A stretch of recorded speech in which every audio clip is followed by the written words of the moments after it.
नमस्कार दोस्तों। स्वागत है आपका हमारे चैनल पर। आज हम आपको ले चलते हैं प्रयागराज, जहां महाकुंभ के संदर्भ में कुछ जानकारियां मैं आपको दे रहा हूं। महाकुंभ के समापन में अब सिर्फ 5 दिन ही बचे हैं। करोड़ों लोग कुंभ में डुबकी लगा चुके हैं और करोड़ों मन में इसकी चाहत है। इसके पीछे आस्था है, 144 साल का फेर है, सोशल मीडिया भी है, इसकी रील्स और तस्वीरें भी हैं, आसपास के लोगों का हल्ला भी है। सब हो आए, पाप धो आए, पुण्य कमा लाए, मैं ही रह गया, इसका अफसोस है। इनमें से कई लोग बचे दिनों में कुंभ चले जाएंगे और कई की इच्छा अधूरी ही रह जाएगी। कई बेटे बेटियों के मन में अपने बुजुर्गों को यह तीर्थ कराने की तमन्ना है। जा पाए तो ठीक, ना जा पाए तो भी कोई बात नहीं। स्नान से पाप धुलेंगे कि नहीं मालूम नहीं, मुक्ति मिलेगी पता नहीं। कहते ना, मन चंगा तो कटौती में गंगा। कुछ लोग घर में ही स्नान को संगम स्नान मान लेते हैं। कुछ लोग संगम से लाए जल से स्नान कर संतुष्ट हो जाते हैं। कुछ प्रयागराज में नदियों का संगम होने के बाद किसी भी घाट पर डुबकी लगा लेते हैं। कुछ को संगम किनारे वाले घाट पर ही नहाना है। कुछ का मानना है कि स्नान का महत्व नदी के बीच में है, वहां जहां गंगा यमुना और गुप्त रूप से सरस्वती मिलती है, यानी त्रिवेणी संगम। जैसी जिसकी श्रद्धा वैसा करता है, सब कुछ सही है, भाव मुख्य है।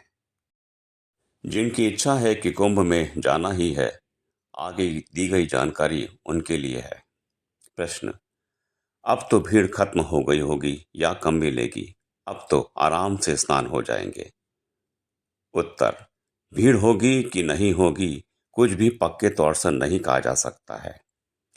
3 तारीख बसंत पंचमी के अमृत स्नान के दिन भारी भीड़ की आशंका थी, लेकिन कुछ दिन पहले भगदड़ हो गई, तो उन दिनों हमें कम भीड़ मिली।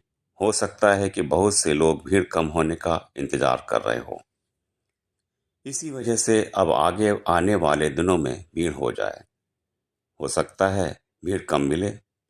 फिर भी शनिवार, रविवार और आखिरी मुख्य स्नान 26 फरवरी को जाने से बचें।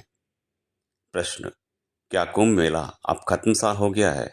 उत्तर: नहीं, कुंभ 26 फरवरी तक है। यह सच है कि अब बस एक ही मुख्य स्नान बचा है, 26 फरवरी यानी महाशिवरात्रि का दिन। इसी दिन कुंभ का समापन हो जाएगा। बसंत पंचमी, माघ पूर्णिमा के बाद बहुत से अखाड़े, साधु महात्मा और कल्पवासी जा चुके हैं, लेकिन कई अखाड़े, साधु संत और आध्यात्मिक गुरु 26 फरवरी तक प्रयागराज में रहेंगे। मेला और चहल पहल आखिर तक रहेगी। प्रश्न: कितना पैदल चलना पड़ेगा? उत्तर: घाट तक आना जाना मिलाकर 4-5 किलोमीटर तो पैदल चलने के लिए तैयार ही रहें। इतना कम से कम है, 10 से 15 किलोमीटर भी पैदल चलना पड़ सकता है। यह बहुत सारी बातों पर निर्भर करता है। आप कैसे आए हैं, कार से, बाइक से या बस से, ट्रेन से या प्लेन से, और आप कहाँ ठहरे हुए हैं। घाट कई जगह हैं, संगम नोस, त्रिवेणी संगम तक पहुंचने के भी कई रास्ते हैं। भीड़ या वीआईपी के कारण कभी भी कुछ रास्ते रोक दिए जाते हैं। ऐसे में काफी घूम कर जाना पड़ सकता है। वैसे रेलवे स्टेशन, बस अड्डे, एयरपोर्ट और पार्किंग से शटल बसें, ओला कार्ट, ई रिक्शा और बाइक्स मिल जाती हैं, लेकिन डिमांड काफ़ी ज़्यादा और सप्लाई काफ़ी कम होने के कारण पैदल ही चलना पड़ जाता है। वैसे कुंभ में आने जाने का सबसे बढ़िया जरिया बाइक ही है। वहाँ बहुत से बाइक वाले घूमते रहते हैं, जो किराया लेकर आपको मनचाही जगह छोड़ देते हैं। ई रिक्शा हो या बाइक वाले, ज़्यादातर सभी बहुत ज़्यादा किराया मांगते हैं। थोड़ी सी दूरी का भी 100 से लेकर 1000 रुपये तक मांग लेते हैं। इसी जगह कई ऐसे भी बाइकर्स हैं जो निःशुल्क सेवा दे रहे हैं।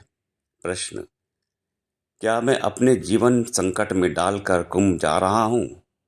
उत्तर: भारी भीड़ वाली जगह पर अब कब क्या हो जाए कुछ कहा नहीं जा सकता, इसलिए खतरा तो हमेशा ही रहता है। बेस्ट यह है कि जहां भी भारी भीड़ दिखे वहां से दूर रहें। स्नान हो जाए तो अच्छा, ना हो पाए तो भी कोई बात नहीं। जिद ना करें। तभी जाएं जब नीचे बताई गई स्थितियों के लिए तैयार हो, शारीरिक और मानसिक रूप से। मैं कई किलोमीटर पैदल चलने को तैयार हूँ।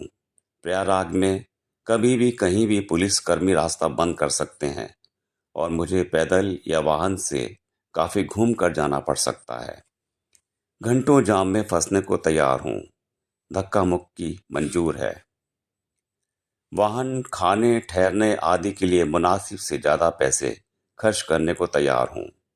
वैसे कुछ सेवाभावी भी ये सब सेवाएं फ्री भी दे रहे हैं, लेकिन उनकी तादाद काफी कम है। और भी अनचाही अनजानी दिक्कतें सहने को तैयार रहे।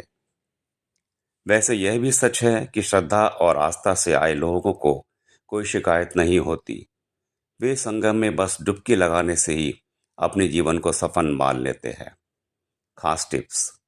कुंभ में जब किसी अपने के खो जाने का खतरा हो, किसी कागज पर अपना पूरा पता और संपर्क के 2-3 मोबाइल नंबर लिखकर बच्चे या बुजुर्ग की कमीज, स्वेटर, जैकेट पर टेप से चिपका दें।